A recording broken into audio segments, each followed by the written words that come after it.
In 1780, the American Revolution was dying. Not in the North, not in some dramatic last stand. It was bleeding out quietly, in the swamps and forests of the South, where most people had already stopped paying attention. Charleston, fallen. The entire Southern Continental Army, captured. 4,000 men, gone in a single surrender. It was the worst American defeat of the entire war. Then came Camden. Congress sent Horatio Gates, the so-called hero of Saratoga, to fix everything. He marched his army straight into a British force, led by Lord Cornwallis. The result was a catastrophe. The American army didn't just lose, it disintegrated. Men threw down their weapons and ran.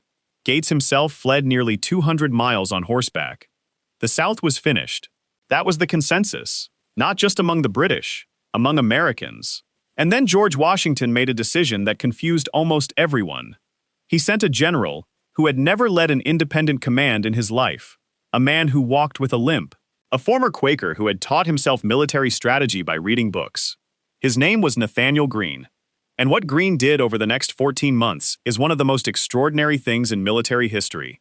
He lost almost every major battle he fought. And he won the war. To understand what Greene walked into, you need to forget everything you think you know about the American Revolution. By December 1780, the war in the South wasn't a contest between two armies. It was barely a war at all.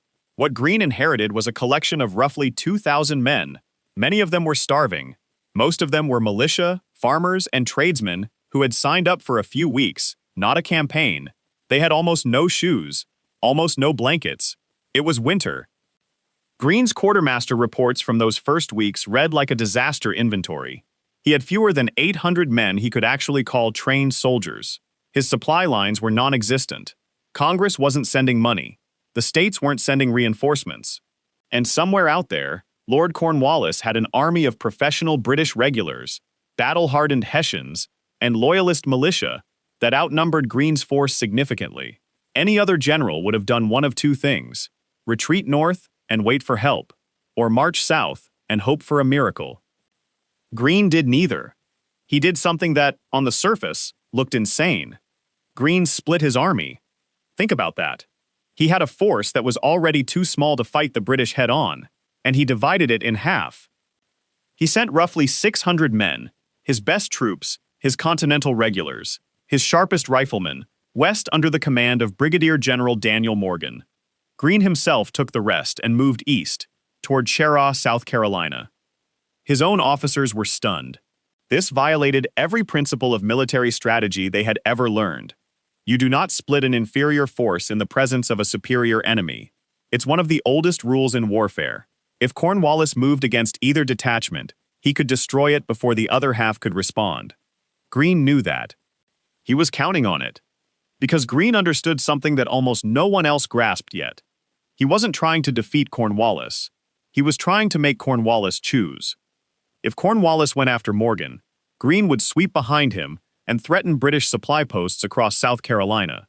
If Cornwallis came after Greene, Morgan would tear through the British backcountry, rallying support, destroying outposts, making the entire western frontier ungovernable. Cornwallis couldn't ignore both, and whichever one he chased, the other would cause damage. This was the first glimpse of Greene's real genius. He wasn't thinking about the next battle, he was thinking about the next 3 months. But there's a cost to this kind of thinking, a cost that Greene understood perfectly and accepted anyway. He was offering half his army as bait. Cornwallis made his choice. He sent his most aggressive, most feared subordinate, Colonel Banastre Tarleton, after Daniel Morgan. Tarleton was exactly the kind of officer that terrified American militia. Young, ruthless, fast. His cavalry had massacred surrendering soldiers at the Battle of Waxhaws. The name Bloody Tarleton followed him like smoke. He had over 1,000 men, dragoons, infantry, regulars. Morgan had roughly the same number, but they were a patchwork. Militia, who had never held a line in their lives. Continentals who were exhausted, and he was backed against a river, the Broad River, which meant retreat was nearly impossible. This is the part that historians still argue about. Did Morgan deliberately put a river at his back? Was it reckless, or was it brilliant? Here's what Morgan understood about militia that most generals didn't. Militia ran. That wasn't a flaw you could train out of them. That was a fact. So Morgan built his battle plan around it. He arranged his men in 3 lines. The first line was militia. He told them the truth. He said, "I'm only asking you for 2 shots. 2 good shots. Then you can fall back." Behind them, a second line of more experienced militia. Same instructions. Behind them, the Continentals, the professionals. The line that would not break. And behind a low hill, hidden entirely from view, Colonel William Washington's cavalry. On the morning of January 17th, 1781, Tarleton attacked exactly the way Morgan expected. Straight ahead. Aggressive. No subtlety. Tarleton saw the militia and assumed they would collapse, because they always collapsed. And they did. They fired their 2 volleys, and they pulled back. Tarleton's men surged forward, thinking the battle was already won. They hit the second line, which also fired and fell back. The British were almost running now, charging uphill, certain of victory. And then they reached the Continentals. The line held. The British advance stalled. And at the exact moment of maximum confusion, Morgan's cavalry swept around the flank. The retreating militia, who had been guided around the hill, reappeared on the opposite side. The British were surrounded. In less than an hour, it was over. Tarleton lost over 800 men, killed, wounded, or captured. He escaped with barely a handful of cavalry, his reputation shattered. Cowpens was a masterpiece, one of the most perfectly executed tactical battles of the entire 18th century. But here's what matters for our story. It made Cornwallis furious. And a furious Cornwallis was exactly what Nathanael Greene wanted. This is where the story stops being about battles and starts being about something harder to see. Something less dramatic, but far more important. Patience. After Cowpens, Cornwallis made a decision that would determine the outcome of the war, though he didn't know it yet. He decided to chase Greene.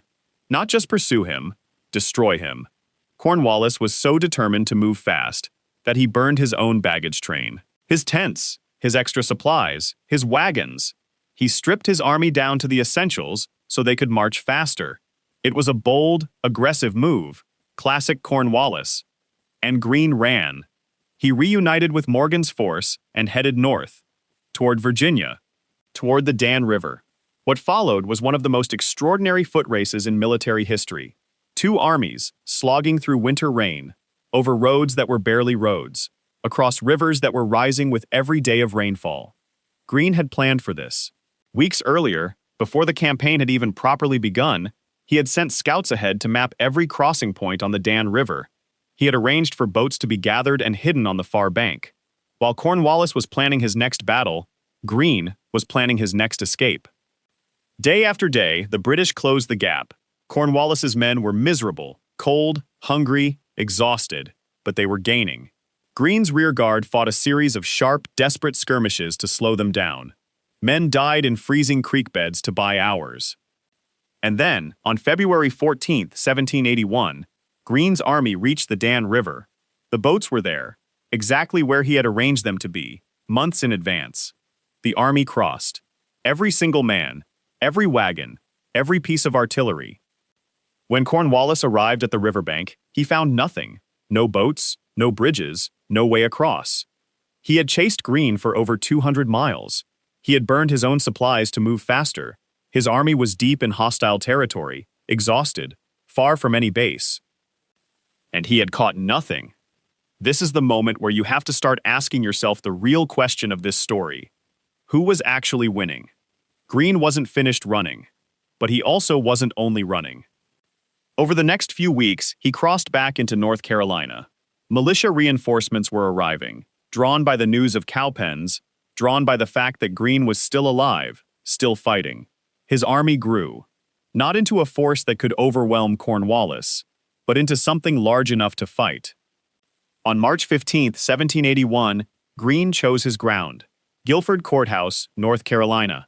It was dense forest, broken terrain, not the kind of open ground where British discipline and bayonet charges worked best. Greene arranged his men in 3 lines, borrowing from Morgan's plan at Cowpens. Militia in front, more experienced troops behind them, Continentals at the back. Cornwallis attacked. And here is where the story gets painful, because this battle did not go like Cowpens. The first militia line fired and broke. Some of them barely fired at all before running. The second line fought harder but eventually buckled under the pressure of British regulars advancing with bayonets. The third line, the Continentals, held, and for a few brutal minutes the battle hung in the balance. There was close quarters fighting in the trees, bayonet against bayonet, men grappling in the underbrush. Cornwallis, watching his army nearly crack, made a decision that shocked even his own officers. He ordered his artillery to fire grapeshot directly into the melee, into the tangled mass of British and American soldiers fighting together. He fired on his own men to break the American line. It worked. Greene's army fell back. The Americans withdrew from the field. Cornwallis held the ground. By every technical definition, he had won. But look at the numbers. Cornwallis lost over a quarter of his army, nearly 550 men, killed or wounded. These weren't militia. These were irreplaceable British regulars, professional soldiers who had crossed an ocean to fight this war. Officers, sergeants, the experienced backbone of his fighting force. Greene lost around 260 men. Many of his losses were militia, who would be replaced within weeks. When word reached London, the politician Charles James Fox reportedly said something that captured the entire war in a single sentence. He said that another such victory would destroy the British army. This is the moment, the turning point, not because of what happened on the battlefield, but because of what it revealed. Every British victory in the South followed the same pattern. Cornwallis would win the fight, he would hold the ground, and he would be weaker afterward. Greene had figured out something that seems obvious now, but was revolutionary then. You don't have to win battles to win a war. You just have to make sure your enemy can't afford his victories. Let's pull back and look at what Greene was actually doing, because it's easy to mistake his approach for simple retreat. It wasn't. It was something far more deliberate. Every time Greene retreated, he retreated in a specific direction. He pulled Cornwallis further from his supply bases, further from the coast, where the Royal Navy could resupply him, further into the interior, where partisan fighters like Francis Marion, Thomas Sumter, and Andrew Pickens were already making British occupation a nightmare. Every mile Cornwallis advanced was a mile he had to defend. Every outpost he left behind to guard his rear was a garrison that couldn't join his main army. Every battle he won cost him men he couldn't replace, because reinforcements had to come from 3,000 miles away, across an ocean. Greene's losses, by contrast, were recoverable. Militia who fled would regroup. New volunteers would arrive, inspired by the fact that the cause hadn't collapsed. The Continental soldiers who survived gained experience, hardened, became better. This is the part that's hard to explain in a single sentence, but changes everything once you understand it. Greene was trading space for time, and battles for attrition. He understood something about the British position that Cornwallis refused to see. Britain wasn't just fighting one army. It was trying to occupy an entire region. To do that, you need garrisons everywhere. You need supply lines. You need local cooperation. Every time Cornwallis chased Greene into the wilderness, he left the rest of the South unguarded. And into those gaps poured the partisans. Marion, the swamp fox, was ambushing British supply convoys in the swamps of South Carolina. Pickens was rallying frontier militia in the backcountry. Sumter was attacking outposts. It was death by 1,000 cuts. And Cornwallis, fixated on destroying Greene in one decisive engagement, couldn't see it happening. After Guilford Courthouse, Cornwallis faced a choice that had no good options. His army was battered. He was deep in North Carolina, with no reliable supply line. The South Carolina outposts he'd left behind were falling one by one. He could retreat back to South Carolina and try to rebuild his position. Or he could push forward into Virginia, where he believed he could find reinforcements, resupply, and perhaps trap Washington's army. He chose Virginia, and that choice is the final piece of Greene's strategic puzzle, even though Greene didn't plan it directly. By making the Carolinas ungovernable, by making every British victory more expensive than the last, by refusing to give Cornwallis the decisive battle he craved, Greene had effectively pushed Cornwallis out of the theater he was supposed to control. Cornwallis marched to Virginia. And Greene, once Cornwallis was gone, turned south. He marched back into South Carolina and began systematically dismantling every British outpost in the state. Fort Mott, Fort Granby, Augusta, 96. One by one, the British positions fell. Not through grand battles, through sieges, raids, and relentless pressure. Greene fought a few more engagements. At Hobkirk's Hill, he technically lost again. At Utah Springs, the result was ambiguous at best. A bloody, chaotic fight that ended with the Americans withdrawing. By the old way of counting, Greene was still losing. But look at the map. At the beginning of 1781, the British controlled most of the South. By the end of 1781, they held Charleston and Savannah. Nothing else. Meanwhile, Cornwallis was in Virginia, at a small tobacco port on the York River called Yorktown. Yorktown is the battle everyone remembers. Washington and Rochambeau marching south. The French fleet sealing the Chesapeake. Cornwallis trapped, besieged, and forced to surrender on October 19, 1781. It was the moment that ended the war. But Yorktown didn't happen in a vacuum. Cornwallis was at Yorktown because he had been driven out of the Carolinas.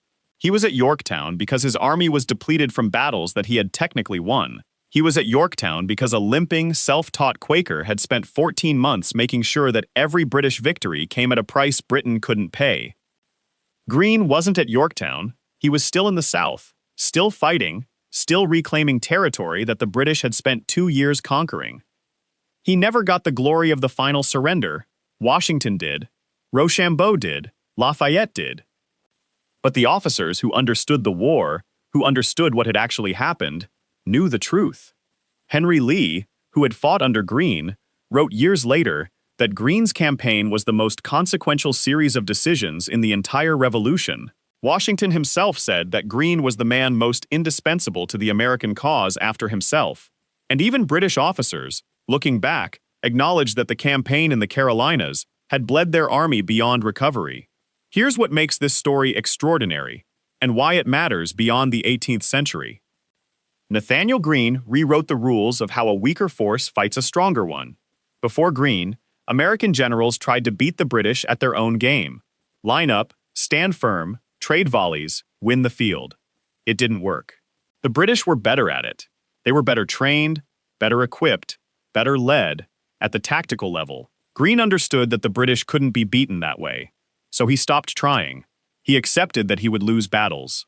He built his entire strategy around the assumption that he would lose battles. And he asked a different question. Not how do I win the next fight, but how do I make sure the enemy can't sustain his victories? That's a different kind of genius. It's not flashy. It doesn't produce the dramatic moments that fill paintings and monuments. There's no single image of Greene that captures what he did, because what he did was spread across months and hundreds of miles. It was patience made into strategy, sacrifice turned into a weapon, the willingness to look like you're losing, to endure the accusations of cowardice, to watch men die in battles you never intended to win, all because you can see something that no one else can see yet. That the enemy is breaking, that every mile they advance makes them weaker, that every battle they win costs them something they can never get back. Nathanael Greene died in 1786, just 5 years after the war ended. He was 43, financially ruined, having spent much of his own money supporting the war effort. He never became president. He never got the fame that followed Washington or Lafayette, or even Benedict Arnold in infamy. For most Americans, his name is a footnote, if it registers at all. But the question he answered, the question that drove everything he did, that question has echoed through every asymmetric conflict in the centuries since. Can you lose every battle and still win the war? Greene proved that you can.